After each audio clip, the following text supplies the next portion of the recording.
ನಮಸ್ಕಾರ ಸ್ನೇಹಿತರೆ. ಇರಾನ್ ಮತ್ತು ಇಸ್ರೇಲ್ ನಡುವೆ ನಡೀತಾ ಇರುವಂತಹ ಯುದ್ಧ ದಿನದಿಂದ ದಿನಕ್ಕೆ ತೀವ್ರಗೊಳ್ತಾ ಇದೆ.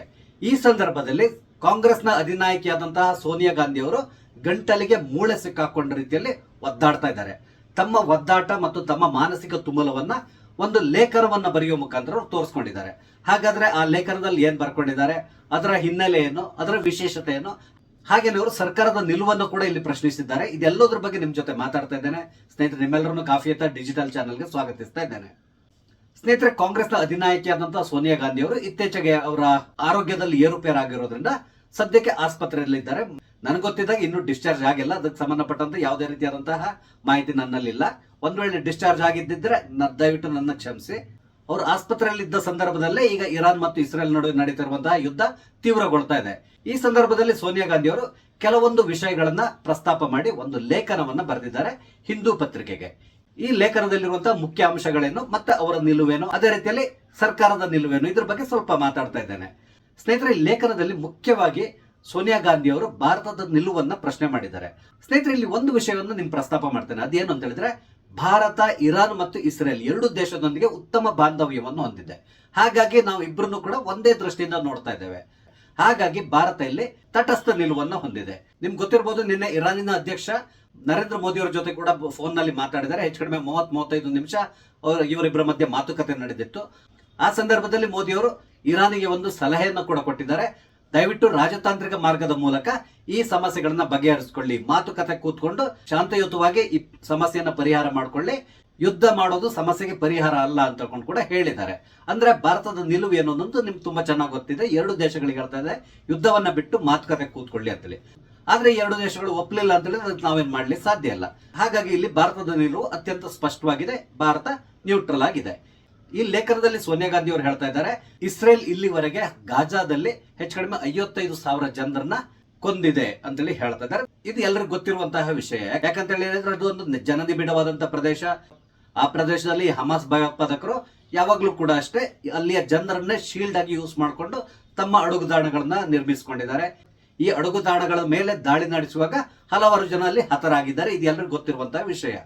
ಹಾಗೇನೆ ಭಾರತದ ಫಾರಿನ್ ಪಾಲಿಸಿ ಬಗ್ಗೆ ಕೂಡ ಪ್ರಶ್ನೆಯನ್ನ ಎತ್ತಿದ್ದಾರೆ.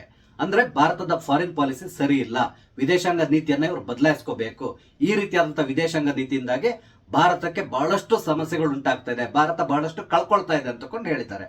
ಈಗ ನಾವು ವಿದೇಶಾಂಗ ನೀತಿಯ ಬಗ್ಗೆ ಮಾತಾಡೋದಾದ್ರೆ, ಭಾರತ ಇತ್ತೀಚಿನ ದಿನಗಳಲ್ಲಿ ವಿದೇಶಾಂಗ ನೀತಿಯಲ್ಲಿ ಬಹಳಷ್ಟು ಮಾರ್ಪಾಡುಗಳನ್ನ ಮಾಡ್ಕೊಂಡಿದೆ. ಅಂದ್ರೆ ಮೊದ್ಲು ಯಾವ ರೀತಿ ಇತ್ತು ನಮ್ಮ ವಿದೇಶಾಂಗ ನೀತಿ ಅಂತ ಹೇಳಿದ್ರೆ, ಯಾವ್ದಾದ್ರು ಬಲಾಢ್ಯ ದೇಶ ಇದ್ರೆ ಅದ್ರ ಎದುರುಗಡೆ ನಾವು ಸೊಂಟ ಬಗ್ಗಿಸ್ಕೊಂಡು ನಿಂತ್ಕೊಳ್ತಾ ಇದ್ವಿ, ಅವ್ರು ಏನ್ ಹೇಳಿದ್ರು ಅದನ್ನ ಪಾಲಿಸ್ಕೊಂಡು ಹೋಗ್ತಾ ಇದ್ವಿ. ಈಗ ಆ ತರ ಮಾಡ್ತಾ ಇಲ್ಲ ನಾವು. ಅದಕ್ಕೆ ಬದಲಾಗಿ ಪ್ರಶ್ನೆಗಳನ್ನ ಮಾಡ್ತೇವೆ. ನೀವು ಮಾಡ್ತಾ ಇರೋದು ಸರಿಯಲ್ಲ, ಇದೇ ಸರಿಯಾದ ಮಾರ್ಗ ಅಂತೇಳಿ ಹೇಳ್ತೇವೆ. ಒಂದ್ ವೇಳೆ ಈ ಬಲಾಢ್ಯ ರಾಷ್ಟ್ರಗಳು ಯಾವ್ದಾದ್ರು ನಮ್ಮ ದೇಶದ ಮೇಲೆ ಒತ್ತಡ ಹೇರ್ಲಿಕ್ಕೆ ಬಂದ್ರೆ ಅದನ್ನ ನಾವು ಗಣನೆಗೆ ತಗೊಳ್ತಾ ಇಲ್ಲ. ಅದಕ್ಕೆ ಬದಲಾಗಿ ನಮ್ಮ ದೇಶದ ಹಿತದೃಷ್ಟಿಯಿಂದ ಏನ್ ಮಾಡ್ಬೇಕು ಅದನ್ನ ಮಾಡ್ಕೊಂಡು ಹೋಗ್ತಾ ಇದ್ದೇವೆ. ನಿಮ್ಗೆ ಗೊತ್ತಿರಬಹುದು, ರಷ್ಯಾದಿಂದ ಆಯಿಲ್ ಅನ್ನ ಖರೀದಿಸಬಾರ್ದು ಅಂತ ಹೇಳಿ ಅಮೆರಿಕ ಹಾಗೇನೆ ಯುರೋಪಿಯನ್ ಯೂನಿಯನ್ ಎಲ್ಲರೂ ಕೂಡ ಬಹಳಷ್ಟು ಒತ್ತಡವನ್ನ ಭಾರತದ ಮೇಲೆ ಹೇರಿದ್ರು. ಆದ್ರೆ ಭಾರತ ಅದ್ರ ಬಗ್ಗೆ ತಲೆಗಡಿಸ್ಕೊಳ್ಲಿಕ್ಕೆ ಹೋಗಿಲ್ಲ. ಅದಕ್ಕೆ ಬದಲಾಗಿ ನಮ್ಗೆ ಅತ್ಯಂತ ಕಡಿಮೆ ಬೆಲೆಯಲ್ಲಿ ಎಲ್ಲಿ ಆಯಿಲ್ ಸಿಗ್ತದೋ ಅಲ್ಲಿಂದ ನಾವು ಪರ್ಚೇಸ್ ಮಾಡ್ತೇವೆ. ಇದು ನಮ್ಮ ವಿಷಯ, ನಮ್ಮ ವಿಷಯದಲ್ಲಿ ನೀವು ತಲೆ ಹಾಕ್ಲಿಕ್ಕೆ ಬರಬೇಡಿ, ನೀವು ಏನಾದ್ರೂ ಮಾಡ್ಕೊಳ್ಳಿ ಅಂತೇಳಿ ಹೇಳಿ ಭಾರತ ನೇರವಾಗಿ ಅವ್ರಿಗೆ ಉತ್ತರ ಕೊಡ್ತು. ಇವಾಗ್ಲೂ ಕೂಡ ಅಷ್ಟೇ ನಾವು ರಷ್ಯಾದಿಂದಾನೇ ಮ್ಯಾಕ್ಸಿಮಮ್ ಆಯಿಲ್ ಅನ್ನ ಇಂಪೋರ್ಟ್ ಮಾಡ್ಕೊಂತ ಇದ್ದೇವೆ. ಇದು ಕೂಡ ನಿಮ್ಗೆ ಗೊತ್ತಿರುವಂತಹ ವಿಷಯ. ಅದೇ ರೀತಿಯಲ್ಲಿ ರಷ್ಯಾ ಮತ್ತು ಯುಕ್ರೇನ್ ಮಧ್ಯೆ ಯುದ್ಧ ಪ್ರಾರಂಭ ಆದ ಸಂದರ್ಭದಲ್ಲಿ ಭಾರತದ ಸಾವಿರಾರು ವಿದ್ಯಾರ್ಥಿಗಳು ಯುಕ್ರೇನ್ ನಲ್ಲಿ ಸಿಲುಕೊಂಡಿದ್ರು. ಆ ಸಂದರ್ಭದಲ್ಲಿ ಅಲ್ಲಿದ್ದಂತ ಎಲ್ಲಾ ವಿದ್ಯಾರ್ಥಿಗಳನ್ನ ಸೇಫ್ ಆಗಿ ಭಾರತಕ್ಕೆ ಕರೆತರುವಲ್ಲಿ ಭಾರತ ಯಶಸ್ಸನ್ನು ಕೂಡ ಗಳಿಸ್ತು. ಇಲ್ಲಿ ಕೂಡ ಕೆಲಸ ಮಾಡಿರೋದು ಭಾರತದ ವಿದೇಶಾಂಗ ನೀತಿ. ಭಾರತ ಎಲ್ಲಿವರೆಗೆ ಪ್ರಭಾವ ಬೀರ್ತು ಅಂತ ಹೇಳಿದ್ರು ರಷ್ಯಾದ ಮೇಲೆ, ನಮ್ಮ ದೇಶದ ವಿದ್ಯಾರ್ಥಿಗಳು ಸೇಫ್ ಆದ ಜಾಗಕ್ಕೆ ತಲುಪುವವರೆಗೂ ಕೂಡ ರಷ್ಯಾ ದಾಳಿಯನ್ನ ನಿಲ್ಲಿಸಿ ಭಾರತಕ್ಕೆ ಸಹಕಾರವನ್ನ ಕೊಟ್ಟಿತ್ತು. ಈ ವಿದೇಶಾಂಗ ನೀತಿಯನ್ನ ಇವ್ರು ಯಾಕೆ ಇಲ್ಲಿವರೆಗೆ ಹೊಗಳ್ತಾ ಇಲ್ಲ? ಅದಲ್ಲದೇನೆ ಇವಾಗ್ಲೂ ಕೂಡ ಇರಾನಿನಿಂದ ನಾವು ನಮ್ಮ ವಿದ್ಯಾರ್ಥಿಗಳನ್ನ ಸೇಫ್ ಆಗಿ ಭಾರತಕ್ಕೆ ಕರ್ಕೊಂಡು ಬರ್ತಾ ಇದ್ದೇವೆ. ಇಲ್ಲಿ ಕೂಡ ಅಷ್ಟೇ ಭಾರತದ ವಿದೇಶಾಂಗ ನೀತಿ ಗೆಲುವನ್ನ ಸಾಧಿಸಿದೆ. ಹೇಗಂತೇಳಿ ಹೇಳಿದ್ರೆ, ಇರಾನ್ ನಲ್ಲಿಗೆ ಯುದ್ಧ ನಡೀತಾ ಇದೆ. ಇಸ್ರೇಲ್ ಯಾವುದೇ ಸಂದರ್ಭದಲ್ಲಿ ದಾಳಿಯನ್ನು ನಡೆಸುವಂತ ಸಾಧ್ಯತೆಗಳಿರ್ತದೆ. ಇಂತಹ ಸಂದಿಗ್ಧ ಸಮಯದಲ್ಲಿ ಆ ದೇಶದ ಏರ್ ಸ್ಪೇಸ್ ಅನ್ನ ಯಾರಿಗೂ ಕೂಡ ಉಪಯೋಗಿಸಲಿಕ್ಕೆ ಆ ದೇಶಗಳು ಪರ್ಮಿಷನ್ ಕೊಡೋದಿಲ್ಲ.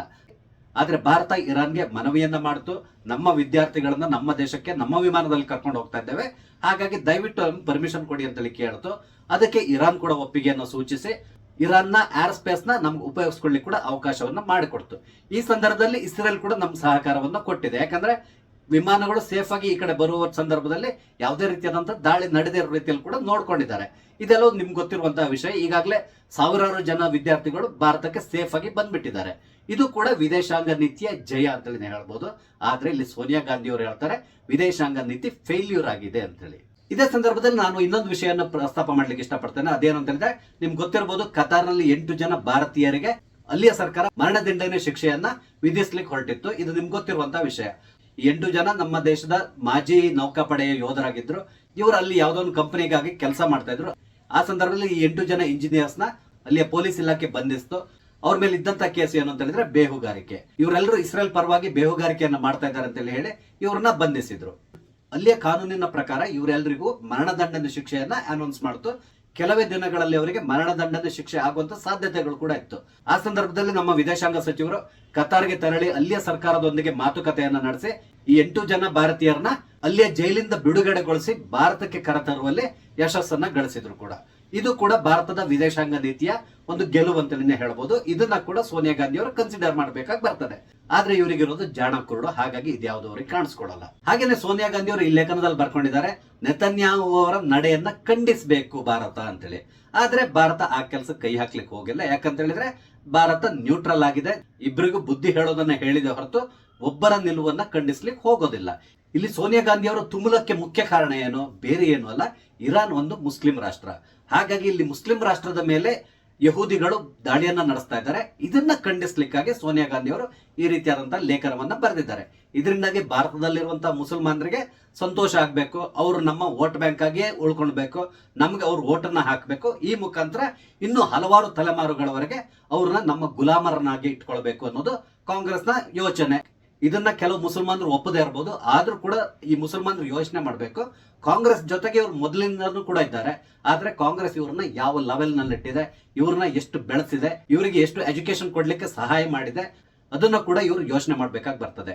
ಇಲ್ಲದಿದ್ರೆ ಸ್ವಾತಂತ್ರ್ಯ ಸಿಕ್ಕಿ ಇಷ್ಟು ವರ್ಷ ಆದ್ರೂ ಕೂಡ ಶಿಕ್ಷಣದ ವಿಷಯದಲ್ಲಿ ಮುಸಲ್ಮಾನರು ಇಷ್ಟೊಂದು ಹಿಂದುಳಿಲಿಕ್ಕೆ ಮುಖ್ಯ ಕಾರಣ ಯಾರು ಅಂತ ಹೇಳಿದ್ರೆ ಅದು ಕಾಂಗ್ರೆಸ್. ಇದನ್ನ ಖಂಡಿತವಾಗಿ ಕಾಂಗ್ರೆಸ್ ಇವರು ಒಪ್ಕೋಬೇಕು. ಅದೇ ರೀತಿಯಲ್ಲಿ ಮುಸಲ್ಮಾನರು ಕೂಡ ಒಪ್ಕೊಳ್ಬೇಕಾಗ್ತದೆ. ಯಾವಾಗಲೂ ಕೂಡ ಕಾಂಗ್ರೆಸ್ ನಮ್ಮನ್ನು ಉದ್ಧಾರ ಮಾಡ್ತದೆ ಅಂತ ಹೇಳಿ ಅವರಿಗೆ ಸಪೋರ್ಟ್ ಮಾಡ್ಕೊಂಡು ಬಂದಿರುವಂತಹ ಒಂದು ಸಮುದಾಯ ಇದ್ರೆ ಅದು ಮುಸಲ್ಮಾನರು. ಆದ್ರೆ ಮುಸಲ್ಮಾನರನ್ನ ಅತ್ಯಂತ ಹೀನಾಯವಾಗಿ ನಡೆಸ್ಕೊಂತ ಇರುವಂತಹ ಪಕ್ಷ ಯಾವ್ದಾದ್ರು ಇದ್ರೆ ಅದು ಕಾಂಗ್ರೆಸ್. ಇಲ್ಲಿ ಕಾಂಗ್ರೆಸ್ ಇವ್ರನ್ನ ಯಾವ ರೀತಿ ಉಪಯೋಗಿಸ್ಕೊಂಡು ಬರ್ತದೆ ಅಂತ ಹೇಳಿದ್ರೆ ಆಗಾಗ ಇವ್ರ ಮುಂಗೈಗೆ ಬೆಲ್ಲವನ್ನ ಸೋರಿ ಬಿಡ್ತದೆ.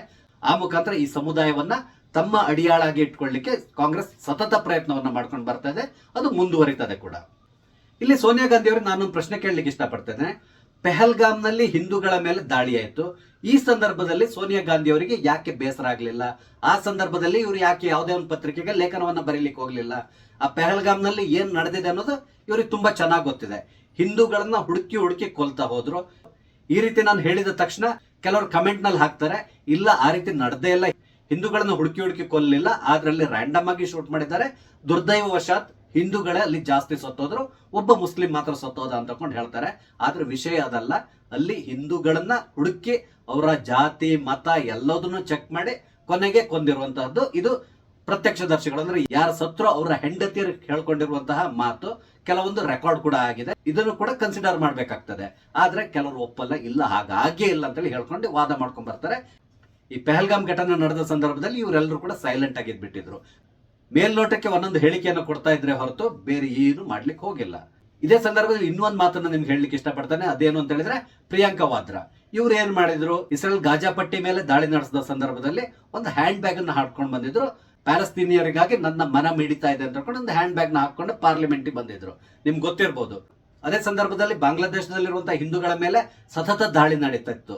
ಇದನ್ನ ಯಾರೋ ಪ್ರಶ್ನೆ ಮಾಡಿದಾಗ ಯಾಕೆ ಬಾಂಗ್ಲಾದೇಶದಲ್ಲಿರುವಂತಹ ಹಿಂದೂಗಳ ಬಗ್ಗೆ ನೀವು ಯಾಕೆ ಮಾತಾಡ್ತಾ ಇಲ್ಲ ಅಂತ ಕೇಳಿದ್ದಕ್ಕೆ ಮರುದಿನ ಅನ್ಸ್ತದೆ ಅವ್ರು ಇನ್ನೊಂದು ಬ್ಯಾಗ್ ಅನ್ನ ಹಾಕೊಂಡ್ಬಂದ್ರು. ಆ ಬ್ಯಾಗ್ ನಲ್ಲಿ ಬಾಂಗ್ಲಾದೇಶ್ಗೆ ಹಿಂದೂ ಅವ್ರ ಇಸಾಯಂಕ್ಕೆ ಸಾಥ್ ಕಡಾ ಹೂ ಅಂತ ಹೇಳ್ಕೊಂಡು ಒಂದು ಸ್ಲೋಗನ್ ಇರುವಂತಹ ಒಂದು ಬ್ಯಾಗ್ ಅನ್ನ ಹಿಡ್ಕೊಂಡ್ಬಂದ್ರು. ಅಂದ್ರೆ ಆ ಮುಖಾಂತರ ಒಲ್ಲದ ಮನಸ್ಸಿನಿಂದ ಈ ಬ್ಯಾಗ್ ಅನ್ನ ಪ್ರದರ್ಶನ ಮಾಡಿದ್ರು. ಇದು ನಿಮ್ಗೆ ಗೊತ್ತಿರುವಂತ ವಿಷಯ. ಆದ್ರೆ ಪೆಹಲ್ಗಾಮ್ ನಲ್ಲಿ ನಡೀತಲ್ಲ ಭಯೋತ್ಪಾದಕ ದಾಳಿ, ಆ ಸಂದರ್ಭದಲ್ಲಿ ಇವ್ರು ಯಾವುದೇ ಬ್ಯಾಗ್ ಅನ್ನ ಪ್ರದರ್ಶನ ಮಾಡ್ಲಿಕ್ಕೆ ಹೋಗಿಲ್ಲ ಅಥವಾ ಎಲ್ಲಿಯೂ ಕೂಡ ಲೇಖನವನ್ನು ಕೂಡ ಬರೀಲಿಕ್ಕೆ ಹೋಗಿಲ್ಲ. ಇದು ಪ್ರಿಯಾಂಕಾ ವಾದ್ರಾ ಅವರ ಮನಸ್ಥಿತಿ. ಇಲ್ಲಿ ಸೋನಿಯಾ ಗಾಂಧಿ ಇರ್ಬೋದು, ಪ್ರಿಯಾಂಕಾ ವಾದ್ರಾ ಇರ್ಬೋದು ಅಥವಾ ರಾಹುಲ್ ಗಾಂಧಿ ಇರ್ಬೋದು, ಇವ್ರು ಯಾರು ಕೂಡ 2023 ಅಕ್ಟೋಬರ್ 7ನೇ ತಾರೀಕು ಹಮಾಸ್ ಉಗ್ರರು ಇಸ್ರೇಲ್ನ ಒಳಗಡೆ ನುಗ್ಗಿ ಅಲ್ಲಿದ್ದಂತ ಅಮಾಯಕ ಜನರ ಹತ್ಯೆಯನ್ನ ಮಾಡಿರುವಂತಹದ್ದು ಅಥವಾ ಅವರು ಅತ್ಯಾಚಾರ ಮಾಡಿರುವಂತಹದ್ದು, ಹಾಗೇನೆ ಆ ವಿಡಿಯೋಗಳನ್ನ ಎಲ್ಲಾ ಕಡೆ ಅವರು ಹಂಚಿರುವಂತಹದ್ದು, ಚಿಕ್ಕ ಚಿಕ್ಕ ಮಕ್ಕಳನ್ನ ಕೊಂದಿರುವಂತಹ ವಿಷಯ. ಇದ್ರ ಬಗ್ಗೆ ಎಲ್ಲಿಯೂ ಕೂಡ ಇವರು ಒಂದೇ ಒಂದು ಚಕಾರವನ್ನ ಎತ್ತಲಿಕ್ಕೆ ಹೋಗಿಲ್ಲ.